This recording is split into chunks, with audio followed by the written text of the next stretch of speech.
The movie opens up in a cold, dark room as our hero, Choi Ye-jae, kneels down on the floor, crying. He begs for mercy and asks what he did to deserve this. Soon, a woman with a gun walks up to him and coldly replies that he's guilty of trying to find her before she comes to find him. She then points her gun at him and shoots him right between the eyes. But instead of dying, he miraculously falls off a plane and even opens his eyes. Following this, we're taken to 7 years before the incident. A motivated Ye-jae is going for an interview with one of South Korea's biggest companies, Taekang. He's yet to graduate, and this job will help him pay the huge college fees. Even his girlfriend, Lee Ji-soo, is sure that he'll get the job and wishes him good luck.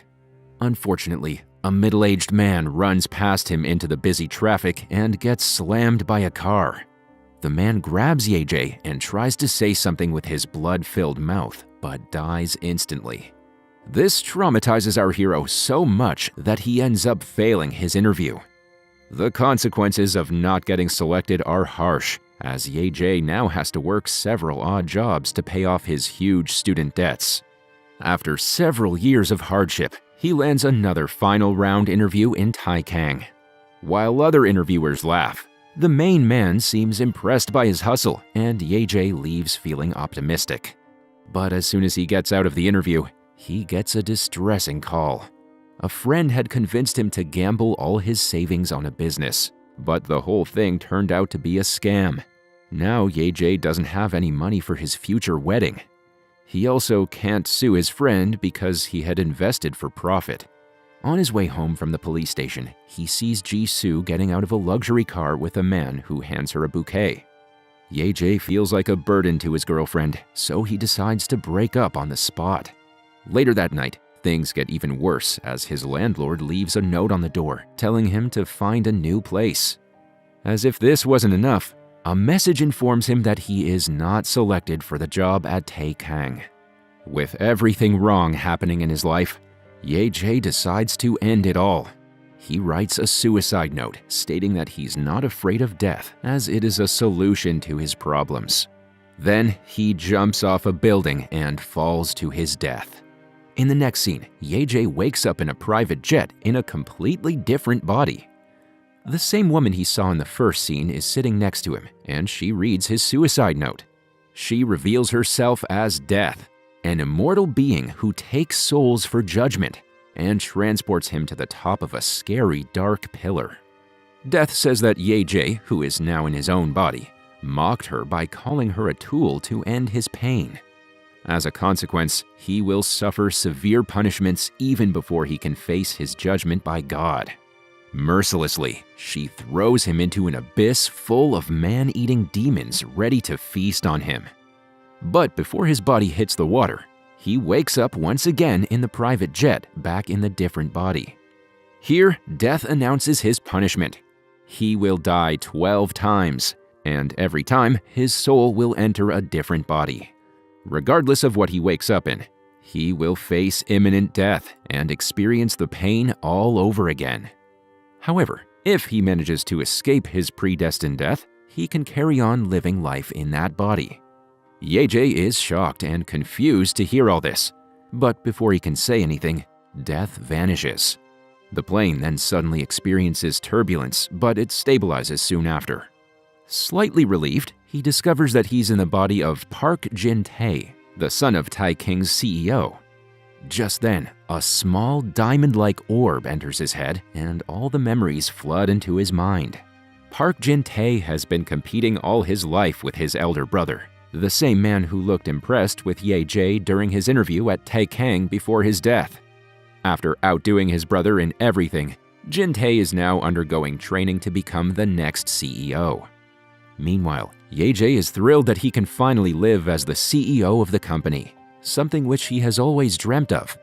But little does he know that this is a punishment, and it is only the beginning of a life-changing journey. Soon enough, one of the engines of the plane blows up, and flying debris from the explosion opens a hole on the side of the plane. The pilot and the air hostess get sucked out, leaving him alone, strapped tight to his seat. As a fire rips through the entire plane, Jin-tae burns horribly and eventually dies. Ye-jae wakes up in the same dark room that we saw in the first scene, with death waiting for him. She has 11 bullets left, one each for the remaining lives he has to live and painfully die. After his last death, he will be thrown into hell, and death gives him a terrifying preview of the fiery chasms of hell. But there's a way out. The diamond-like orb gives him memories and skills of the body his soul hops into. If he manages to escape death, his actions during that lifetime will be judged by God, not by death, and may be given a lifeline. Ye-jae is determined to fight for his slim chance at life, and is ready to hop into his next body. But the only way to do so, a bullet to the head by death. In the next scene, he awakens in the body of Sung Jae-seob, a professional daredevil attempting an insane 8,000-meter skydive without a parachute. His aim is to land on a safety net installed near the ground, and if he's successful, he bags a massive 300 billion won cash prize. Armed with Song's memories and skills, Ye-jae feels a surge of confidence. The TV ratings start to rise as audiences all over the world watch this through his personal streaming service. But in a cruel twist, Song crashes headfirst into the solid ground, killing him instantly. Meanwhile, we get a quick scene that takes us to a spot of an accident where there are two dead bodies. A paramedic reveals that the body of the woman is a mess to look at, but there is something weird happening as we see Ye-jae's passport-sized photo near the woman's purse. The scene then cuts to our hero, who is back in the cold, dark room with death after his recent head-splitting accident. Realizing that he cannot change his fate, Ye-jae apologizes for seeing death as a mere tool to end his life. However, she says that it's too late to apologize, for he has committed a sin that has even angered God. Now, if he doesn't find out his sin and correct it, he'll be thrown into hell, even if he manages to survive this punishment. With a bullet to his head, Ye-jae is then transported to the body of troubled high schooler Kwon Hyuk-soo right before he's about to commit suicide. Hyuk-soo, who is raised in a struggling home by a single mother, is regularly bullied by bigger and stronger classmates. Now that Ye-jae is inside his body, he manages to beat down the school bully, Lee Jin-sang. However, he's eventually overpowered by another guy, Tae-seok. At lunch, Ye-jae hatches a plan. He empties his noodle bowl on Jin-sang's head and flees. Humiliated, the school bully goes to the head of the local gang, Seong-hyup, and begs to avenge him. However, when the local boss sees that Jin-sang is afraid of a thin, small boy, he cuts ties with Jin-sang, ashamed to be associated with a loser. In the aftermath, everyone starts mocking Jin-sang, and he's left with no friends. On the other hand, the once troubled Hyuk-soo is now much more eager to go to school. Ye-jae believes that he can finally avoid death and slowly struggle upward from a middle-class family. However, we are once again reminded that two things are certain in life: taxes and death. One night, when Hyuk-soo is walking back to his home, an enraged Jin-sang strikes him with a stone and crushes his head.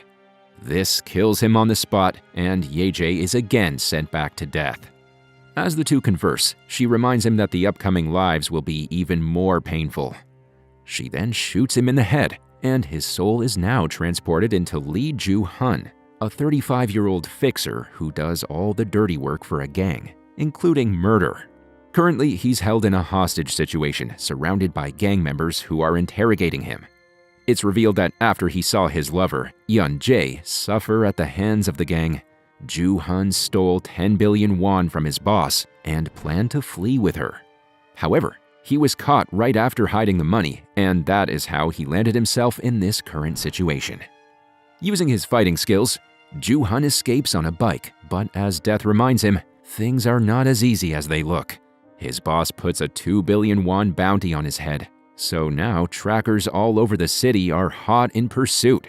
We then dive straight into an intense chase scene, where our hero manages to stave off hunters with his incredible skills on the motorbike, leaving behind several accidents in his wake. Even when he's caught between a rooftop and his boss, Ju-hun manages to escape with a daring leap into a swimming pool. When he finally manages to get away from his pursuers, he drives to meet Yeon-jae at a pier. Joo-hun now has 10 billion won as well as the love of his life. This makes Ye-jae very hopeful as he thinks he can finally escape death's twisted games. However, in a surprising twist of events, his own girlfriend, Yeon-jae, shoots him in the head, killing him instantly. As Ye-jae wakes up in the dark, cold room once more, Death laughs at him and reveals that Kim Yeon-jae never loved Joo-hun. She only wanted the money. Nevertheless, Ye-jae has a trick up his sleeve. Only he knows where Joo-hun has hidden the money. When he goes back to his next body, he plans on retrieving that money. Ye-jae then smirks right before Death shoots him in the head. Unfortunately, all his mental preparation becomes useless as Ye-jae reincarnates as a prisoner and struggles to unlock his new memories. Later, he learns from his cellmate Kim Ji-young that they both are to be released in 4 days. To his surprise, one of his cellmates is Lee Jin-sang, the high school bully who murdered Hyuk-soo. Aware of his past, Ye-jae confronts him when suddenly the memory orb arrives. He is now Cho Tae-sang, once an aspiring MMA fighter who gave up his career because of his family's financial debt. One day, he decided to be the fall guy in a hit-and-run case for a rich guy. He was promised a whopping 200 million won in return. However, when the hit-and-run victim died, his charge was upgraded to manslaughter, landing him 2 years in juvenile prison. Ever since that day, an enraged Tae-sang has been blackmailing the man for 1 billion won, threatening to spill the beans if he doesn't comply. Unbeknownst to him, the attorney places a 100 million won bounty on his head. Meanwhile, Ye-jae exposes the psychopath Jin-sang's past deeds in front of everyone. This results in him getting bullied by other inmates. Ye-jae now plans to simply survive his final days as Tae-sang by keeping his temper under control. But his blackmail scheme bites him back as inmates, driven by the greed of the bounty on his head, plan to kill him. When he gets into a fight, Ye-jae discovers Tae-sang's hidden fighting prowess and starts appreciating his new body's strength. 4 days pass and Ye-jae is finally free from prison. He rejects the 1 billion won blackmail payout and sets his sights on a bigger prize, Joo-hun's hidden 10 billion.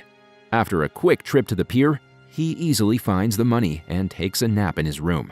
As he's sleeping peacefully, he's woken up by a phone call from Tae-sung's mother. The following morning, Ye-jae stashes half of the money in a public locker. He completely ignores the policy that after 4 days, unclaimed property is seized. He plans to deliver the rest to Tae-sang's mom. However, Ye-jae doesn't realize that someone has been following him ever since he came out of prison. The father of the girl who had been killed in the accident has been waiting for his revenge for 2 years. Fueled by vengeance, he ambushes him and stabs him, dropping an injured Tae-sang to the ground. Ye-jae stammers an apology, desperate to explain, but approaching footsteps cut him off. It is none other than his prison friend, Ji-young. Turns out he has always been after the bounty on his head and brutally plunges his blade into Tae-sang, killing him on the spot.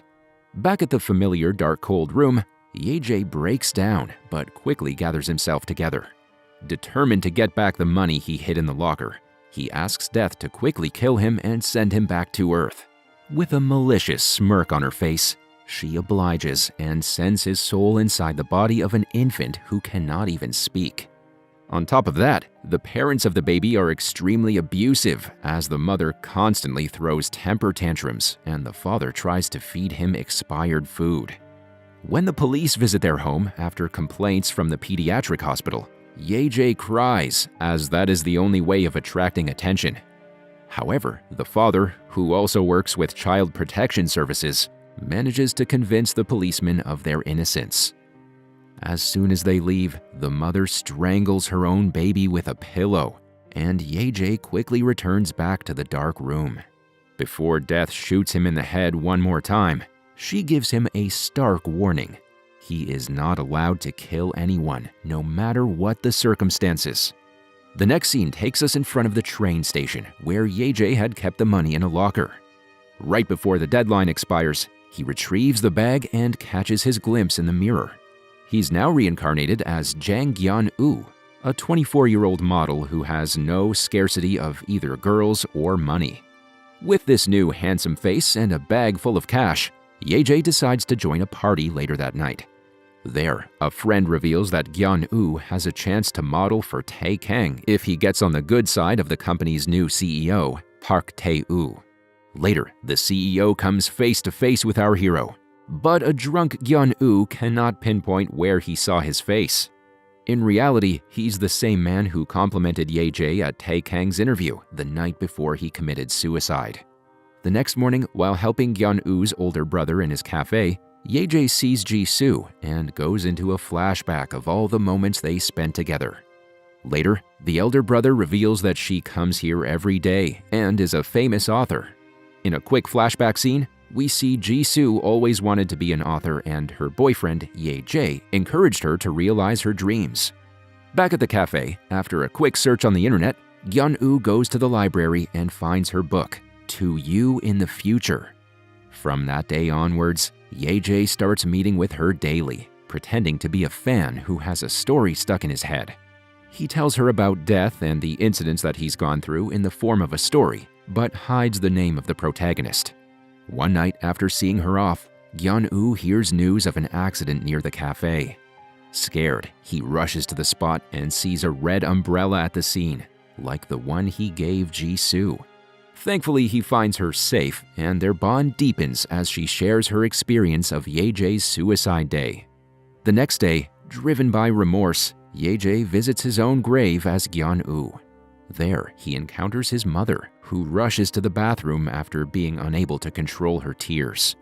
The sight shatters him, and for the very first time after his death, he confronts the consequences of his choice. Later that night, he secretly sends his mom the money he had hidden and has a nightmare where he dies after a signboard falls on his head. After his next meeting with Jisoo, Ye-jae offers to walk her home and reminisces about the times he walked hand in hand with her. He realizes that he may not live much longer. Therefore, Gyun-woo confesses that he's the man in the stories that he's been telling her and reveals about his first life as Ye-jae. But before an emotional Jisoo can wrap her head around his confession, a red car violently crashes into them. Jisoo dies on the spot, while Gyun-woo is badly hurt but still alive. The man who nonchalantly comes out of the car is none other than Park Tae-woo. We get a quick flashback scene. Park Tae-woo has been involved in the murder of every single reincarnation of Ye-jae in one way or the other. He then suffocates Gyun-woo to death, as we see that a passport-sized photo of Ye-jae has dropped out of Jisoo's purse. This is the accident site we've been seeing throughout the movie. In the final scene, Ye-jae gets back to death and notices her reading Jisoo's book, To You in the Future. In a fit of rage, he grabs her gun and points at her, asking if she's enjoying it.